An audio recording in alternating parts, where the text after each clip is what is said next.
Buonasera a tutti. Innanzitutto devo, un ringraziamento sincero da parte di tutto il Comitato Scientifico della Casa dell'Architettura, all'Accademia di San Luca, al suo segretario generale Francesco Moschini e all'architetto Laura Bartolaccini, perché senza di loro assolutamente questo convegno, questa giornata di studi non si sarebbe potuta fare. E quindi porto i saluti anche del Presidente della Casa dell'Architettura e del Presidente dell'Ordine, che mi hanno chiesto di fare per loro questo piccolo saluto. Questo convegno di oggi è importante, nonostante non siano presenti i referenti a cui noi avremmo voluto indirizzare queste analisi e sollecitazioni, che sono i giovani studenti, però è molto importante per ciò che già si è detto, in particolare questa mattina, da parte di colleghi, amici, collaboratori, ex studenti, quindi è significativo che un protagonista dell'architettura del Novecento italiana sia rimesso al centro dell'attenzione critica.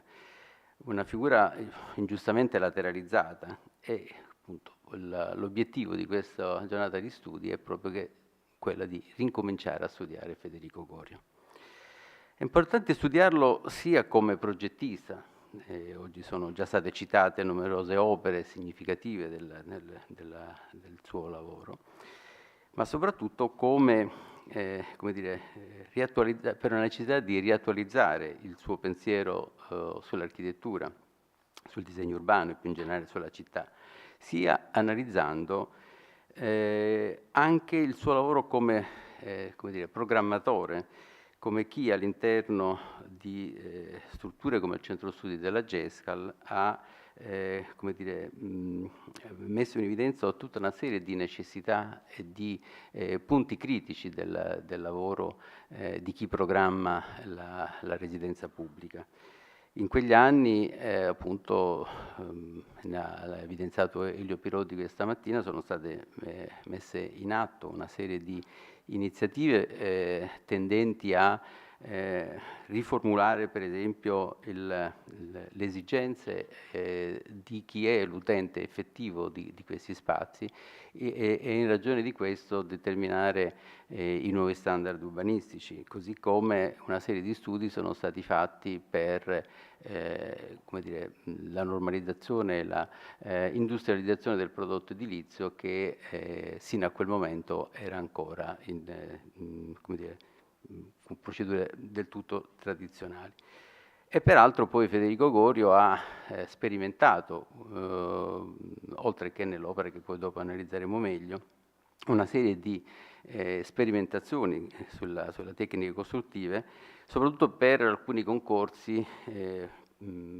avevano proprio questa finalità, i due concorsi in ArcSIR in cui è stato anche premiato, che avevano appunto la finalità di individuare delle nuove connessioni tra il mondo della progettazione e quello della produzione dell'industria, quindi di fornire a imprese e progettisti delle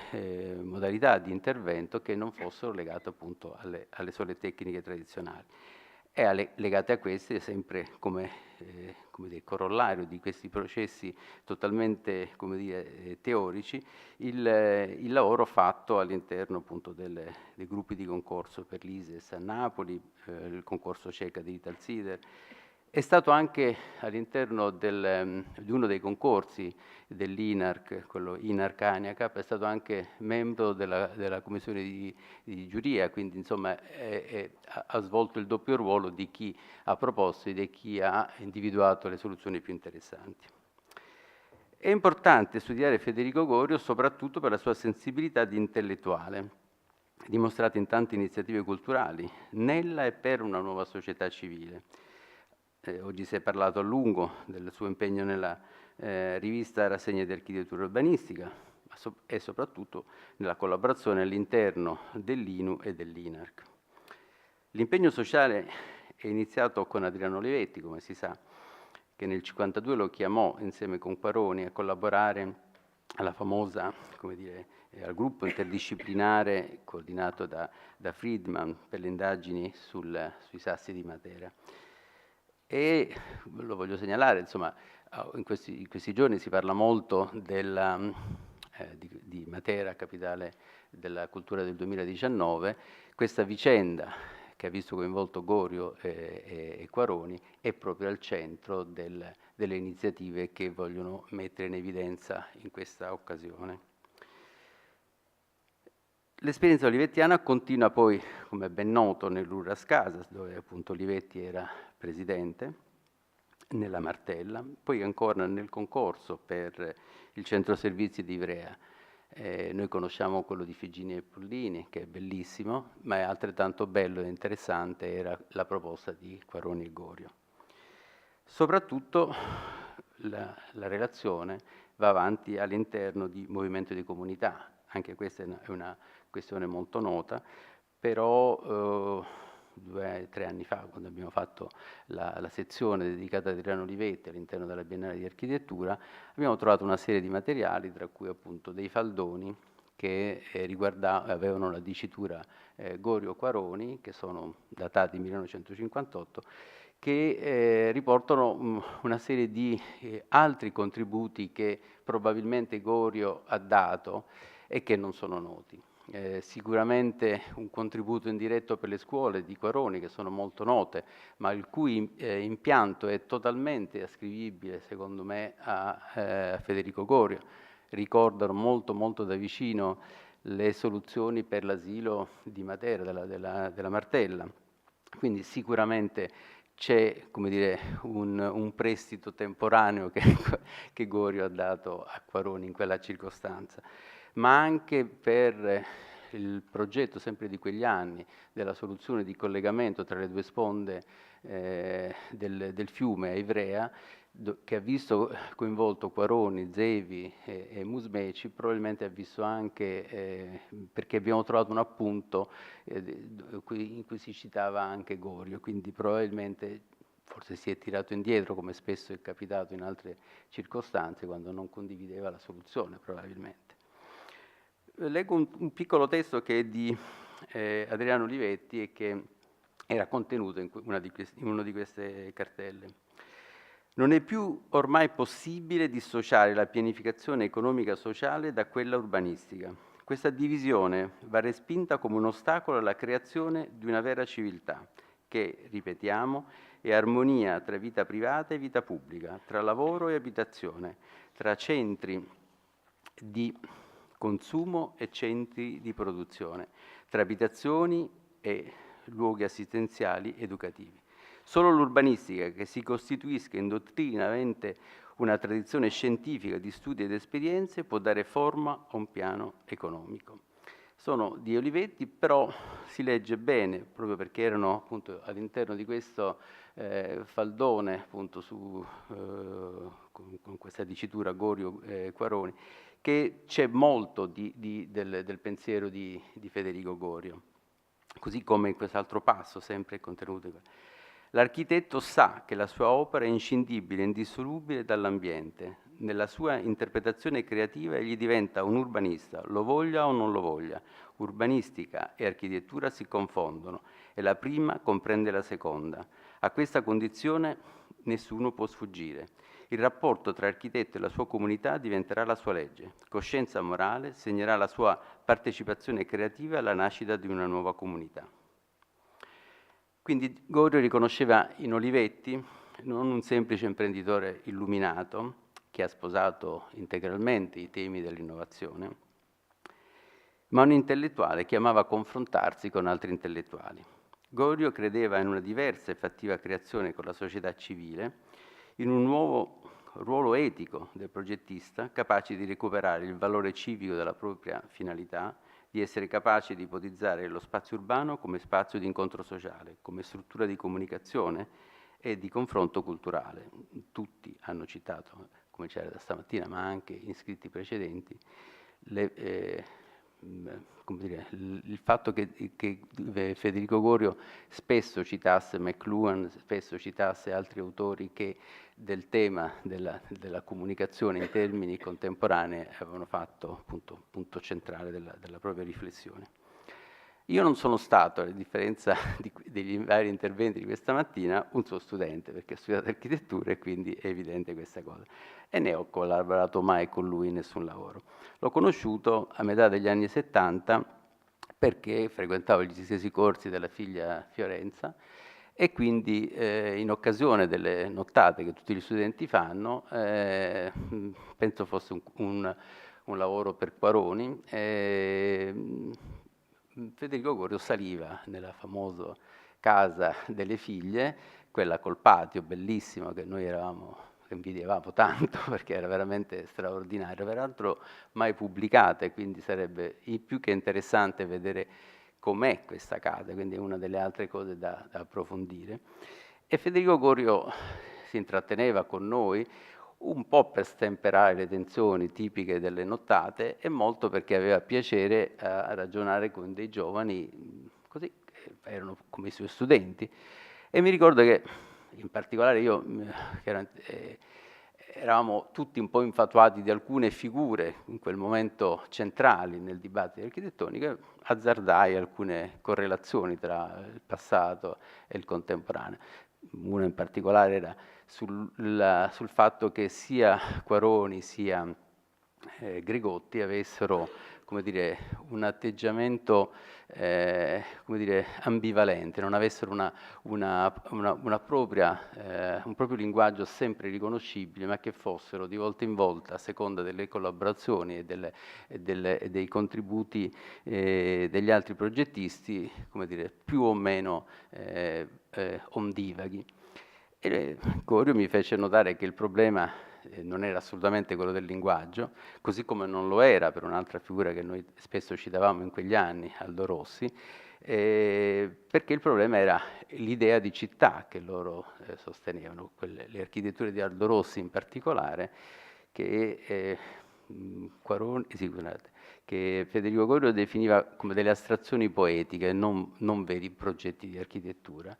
E quindi in quanto poeta poteva essere libero di, come dire, affrontare il tema del linguaggio, che non era assolutamente al centro delle sue attenzioni, così come non le è oggi di Colas, per dire, ed è viceversa l'idea di città densa, fatta di rapporti gerarchici molto chiari, esattamente come era il suo Cavedone, quindi era un modo per farci capire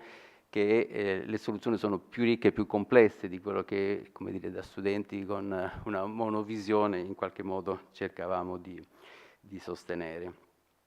Comunque, a metà degli anni 70 di Federico Gorio non si parlava quasi per niente dentro le facoltà di architettura.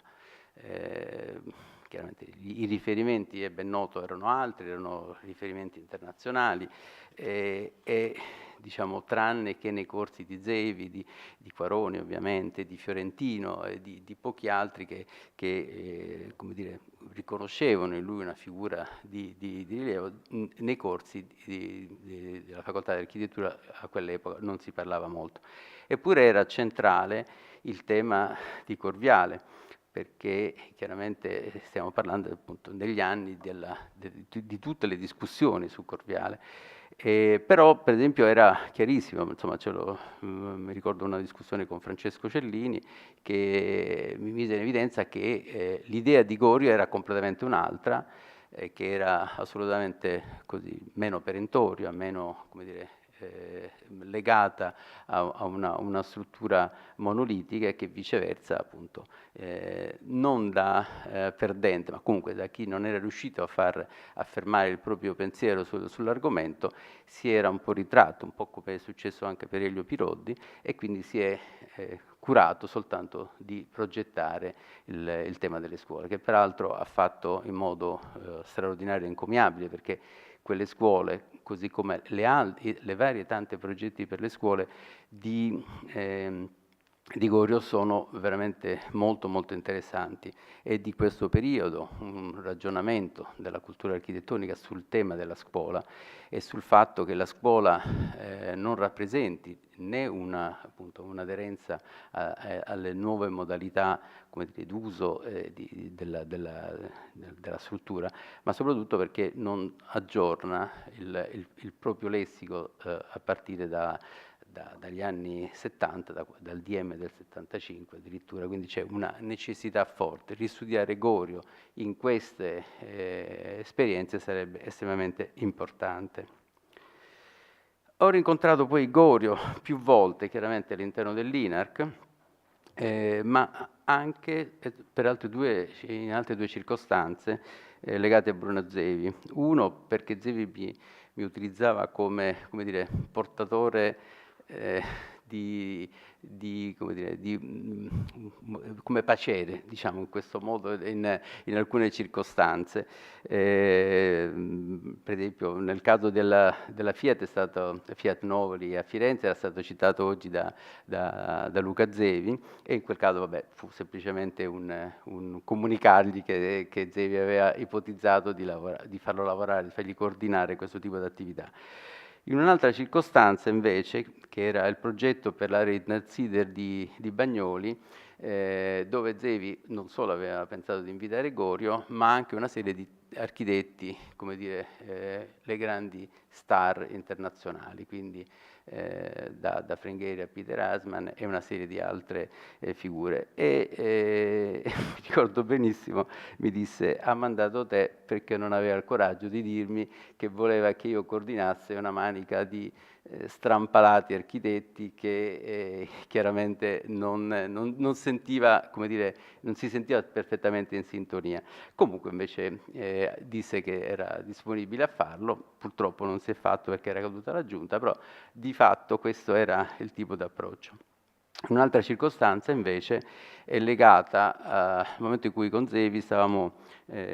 programmando come dire, i 3 volumi per la società SEAT, che erano sul tema comunicare l'architettura. Erano 20 monumenti dalla preistoria al contemporaneo, e quindi Zevi aveva scelto di mettere la Casa del Maresciallo. Il problema è che avevamo anche individuato altre 2 opere importanti del Novecento, per cui alla fine fu cancellata, però all'epoca io studiai diciamo, il materiale che c'era a disposizione, e di questo un pochino ho utilizzato per fare questo materiale che adesso vedremo. Ho ritrovato appunto gli appunti da allora, compreso un estratto della rivista che insomma è introvabile, quella del 59, che contiene l'articolo di Ludovico Quaroni.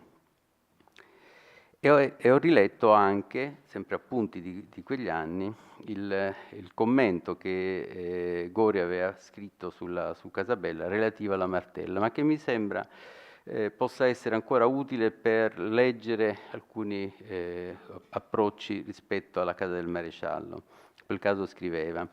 si è cercato di scardinare il linguaggio architettonico da ogni frase retorica, da ogni arbitrio o preconcetto convenzionale, e questo non col proposito di arrivare alla lirica pura, al gioiello nello scrigno, all'oggetto posto sul prato. Questo invece semplicemente per dare ai contadini, a quei contadini che avrebbero portato con sé un bagaglio di storia di migliaia di anni, un ambiente pulito, pulito da assurdi belletti intellettuali, da effimere verniciature di gusto, assolutamente frivole nei confronti della serietà dello scopo. Nel caso della casa romana, il dono piovuto dal cielo, come l'aveva definito Zevi, la purezza del linguaggio e le sue declinazioni conducono viceversa verso una vera dimensione lirica. Senza scomodare Schilling, chi altro ha immaginato l'architettura come musica pietrificata, si può affermare comunque con certezza che questa opera è strutturata con regole compositive squisitamente musicali. Lavorare sulla facciata come uno spartito con poche note, esaltando più le pause e i silenzi, come faceva Schoenberg, era sicuramente ideale per rapportarsi per differenza con un contesto edilizio fatto di edifici molto grandi e, come definiva appunto Gorio, chiassosi. Sfruttando le condizioni imposte dalle norme urbanistiche, che come è stato anche già riferito in precedenza, era richiesto la conservazione del volume con il solo arretramento della facciata. appunto, sfruttando queste condizioni, Gorio riesce a ottenere il vantaggio di poter dialogare a distanza, saltando tutto il contesto in cui si inseriva, con Villa Barese e Villa Borghese, ma soprattutto con i grandi monumenti romani, quindi con la sua storia, reintegrando nel suo approccio poetico edificio, città, paesaggio. Scrive Fiorenza Gorio in merito a questa casa: l'occasione di cimentarsi nel restauro di una rustica cascina adibita a maniscalcheria legherà indissolubilmente il suo nome alla cosiddetta Casa del Maresciallo, segnerà per lui l'inizio di una nuova fase di ricerca imperniata sull'innovazione di un nuovo personale linguaggio. Ecco, appunto, nel caso del Casale Gomez sicuramente emerge anche una componente autobiografica e direi dialogica, cioè che possiede una valenza narrativa in cui la memoria e l'introspezione sono strumenti per cercare di sviscerare i problemi, per metterli in discussione o comunque per portarli alla conoscenza. Una riflessione che definirei operativa epistemologica, un metodo cioè scientifico per far emergere principi, dottrine e teorie riguardo al proprio operato e al proprio metodo di lavoro, nello specifico basata sul paradigma della essenzialità nella complessità e sulla logica del realismo che mina il rigore razionale. Di sé infatti diceva: più che razionalista definirei il mio stile architettonico neo-empirista, legato a quel movimento nato nei paesi scandinavi che si contrapponeva alla cervellosità del razionalismo. Col pragmatismo di Gorio, di Picinato, di Quaroni, di Astengo, di Zevi sono cresciuti gli istituti nazionali di architettura e di urbanistica, che appunto si fecero portatori nella cultura del paese di un diverso ruolo e finalità della disciplina, in un periodo di trasformazione e di difficili sfide. Anche allora si parlava di crisi dell'architettura, ma in un clima di crescita del paese. Pertanto, l'incontro delle forze economiche e culturali che partecipano al processo edilizio, che è nell'incipit dell'INARC, portò a una moderna acquisizione del progetto come sistema integrato e come processo. Io non so se ci sono delle immagini, forse si vedono già. Allora, queste immagini sono chiaramente un collage di più o meno quanto sono riuscito a rintracciare, e anche qui nell'archivio della San Luca abbiamo visto che molti materiali in aggiunta non sono emersi. E ho cercato di fotografare la situazione attuale. C'è un'immagine che ho composto a 4, che aveva un significato: vedere la permanenza di questa architettura nel tempo. Tranne le macchine che sono parcheggiate davanti, non è cambiato assolutamente nulla. Questo è il segno di questa, come dire, grande come dire, anche sapienza nel saper gestire non solo materiali e tecniche costruttive, ma anche il linguaggio. Infatti, quest'opera io penso che si debba, come dire, definire come sovrastorica, cioè nel senso che non solo non è legata poco ai linguaggi dell'epoca in cui è stata costruita, appunto 54-58, ma è capace di dimostrarsi sempre attuale per carica espressiva e funzionalità, con soluzioni formali e materiali che rispondono straordinariamente bene al processo di invecchiamento e che, nonostante una certa disattenzione degli attuali utilizzatori, con pochi interventi di restauro si potrebbe facilmente restituire la sua facies originaria. Qui apro un attimo un discorso. Di questa opera purtroppo non esiste una documentazione fotografica recente. Dall'esterno sì, si può fare, l'ho fatto io, le ho trasformate volutamente in bianco e nero per cercare di avere lo stesso codice di lettura delle vecchie foto con quelle attuali, però l'interno, che è poi il centro vero della ricerca di Gorio, non l'ha visto più nessuno da decenni. In più, poiché gli interventi di restauro, a mio parere, non sono così rilevanti, ma trattano diciamo quasi elementi secondari alcuni infissi che sono stati sostituiti con materiali e geometrie improprie, come una gronda che è stata portata a terra mentre si infilava all'interno dell'edificio, una come dire, generale manutenzione del fabbricato darebbe risultati più che adeguati. Allora, io non so se l'edificio sia vincolato o meno, comunque vorrei che forse l'uscita di questo convegno, la San Luca in primo luogo, ma potremmo farlo anche noi come Casa dell'Architettura, l'Ordine degli Architetti, chiunque altro voglia sostenere questa cosa, e chiedere contemporaneamente la tutela di questo edificio, ma anche di vedere di poter accedere a dei fondi che sono pubblici, in questo caso del Ministero dei Beni Culturali, per un restauro che, ripeto, non dovrebbe avere neanche dei costi rilevantissimi, perché è un vero peccato che, perché se si lascia, come dire, degradare da adesso in avanti, poi diventa più problematico riportarlo appunto, alla veste originaria. Dalle immagini che vedete, che avrete visto, emergono una serie di, come dire, di interessi per come dire, il processo, il linguaggio espressivo, che non possono, come dire, non possono essere persi per incuria semplicemente. Come è noto, La Casa del Maresciallo è stata pubblicata già nel 1959 con questo, il famoso saggio di Quaroni, ed era anche però al centro della lettura critica che Di Gorio aveva fatto Arnaldo Bruschi nel 1993, sempre nella stessa rivista. Inoltre, ne abbiamo citato più volte questa mattina, nella pubblicazione realizzata in occasione della mostra qui alla San Luca nel 2006, Paolo Cavallari ha svolto un ruolo molto importante di ricostruzione storica di tutte le fasi di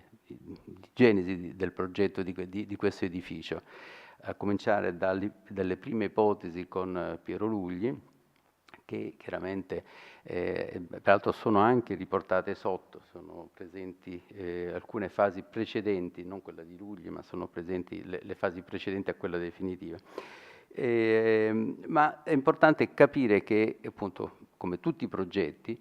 c'è appunto una evoluzione che dà, come dire,